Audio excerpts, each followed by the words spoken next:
news, my lovely, wonderful people. Not be smart, over the Naira scarcity, NLC all set to meet and they take final decision on strike. So the suffer people, the suffer so they say na beginning, say it never really start. So when the suffer start, the people go no say suffer start. Say as it be so, they never know and they never understand them because the Nigerian government, Emefiele, Ngige, and the rest of them, they made mistake. Not say they made mistake, they planned the whole thing, it was well planned, not be say they plan them for the election and everything, and they surprise the way things turn out. They surprise where it was a real shock to the system. So they are meeting with the NLC, the strike. They are meeting with Ngige, Labor, Ngige, Emefiele, are also meeting with the labor union leaders to say enough is enough. Yes, we know say we get presidents, we be say not get time for the people. So they are meeting with all these people to say, you know what, enough is enough. We've had enough, and we've had enough now. It's time for us to move on now. So now where the matter they be that. So you can see for yourself that there is real serious, contention ongoing. People are suffering genuinely and we need a breath of fresh air. Please don't forget to give us a thumbs up, like us, share, subscribe. Let's get all the details. As part of efforts to mitigate a glooming strike announced by the leadership of the Nigerian Labour Congress NLC, the Minister of Labour and Employment, Chris Ngige, and the Governor of the Central Bank, CBN, Godwin Emefiele, have met with the Congress. Late Nigeria reports that Ngige and Emefiele on Monday met with a 10-man delegation of the NLC led by President Joe Ajoro and the General Secretary Emmanuel to discuss how to avert the planned nationwide strike. The meeting follows threats issued by Congress to commence a nationwide strike if CBN does not ease the cash crunch among Nigerians.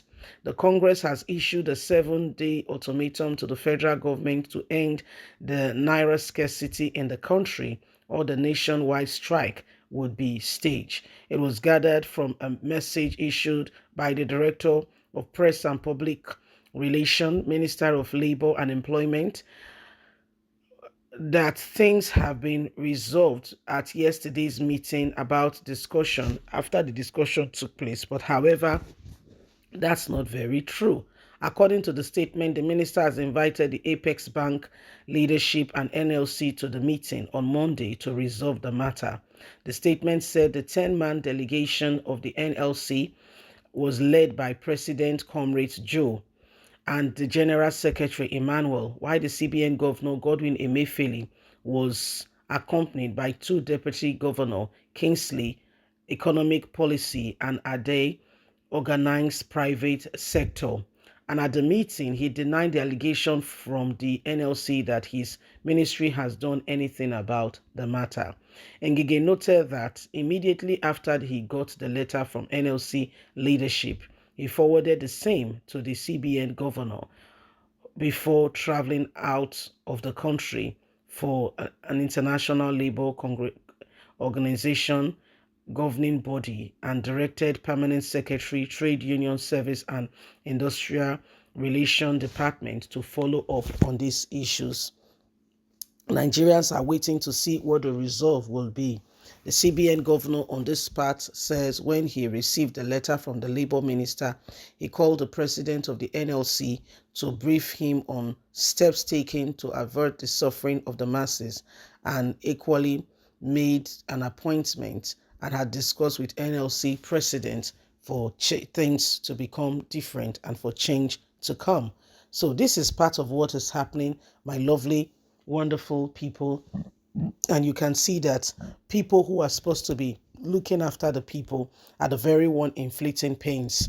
Godwin Emefiele allowed himself to be used, and at the end, even after allowing himself to be used, the president-elect, is still on his case, saying, he was used against him. So people say it is a script they are playing out, but we don't know. Whatever happens in Nigeria, you must be very, very, very, sure on whose side you were taking things, because these people most often are known are doing things particularly for themselves.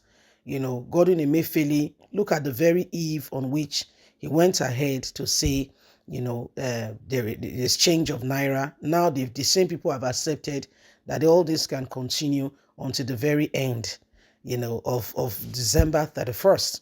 So when you look at the issue, you need to ask yourself a very serious question. Where are we with the scheme of things? What kind of a country are we, in? And those we've given the opportunity to run the country, what are they doing? Can you see manipulation written all over the air? These are people who should be ensuring, the safety of the people, ensuring that Nigerians are truly, sincerely looked after. However, these are the very same people who are manipulating the system for their personal gratification, and whatever they are gaining from it, I cannot really tell you. Honestly, how can you starve a people? How can you afflict so much pain on people? Do you know people died because they could not access money? It's not like they had the money before. And the little they have, their own money, could not be accessed because some selfish, really selfish individual wanted to take what does not belong to them and wanted to dictate what happens in the nation. So when you look at it, you can see for yourself, clearly, truly speaking, that the nation does truly, sincerely needs help and transformation. And we all cannot fold our arms, pretend that everything is going well. There are serious consequences, with regards to actions being taken. And Nigerians, the time to make sure that our voices are heard is now. Most of these people, we fold our arms and we're quiet about watching, carrying out some activities, are really sincerely doing so for themselves, not because they believe in change, not because they believe that, this nation, there is hope or that things can truly transform. What they are doing, or what they basically are basing themselves on, is personal interest, mostly personal interest. And these are drivers that have driven the country into a hole. And as you all know, the country that, that was in life support really needs help to come out of some of the devastation that has come to be. And so it is important that we all look at this very clearly and ensure that at the end of the day, we do not allow the same thing over and over again. Remember, it's up to you and I to ensure that we do not allow selfish, unguarded people to get into our leadership. And that's why we believe a lot of persons are, clamoring for the candidates they feel they voted for and what they thought the result should have been. For whatever side of the lines you stand, we need to stand in truth, honesty, and sincerity to change the course of this nation, to put us right in the right perspective. God bless. Have a good day. Bye for now.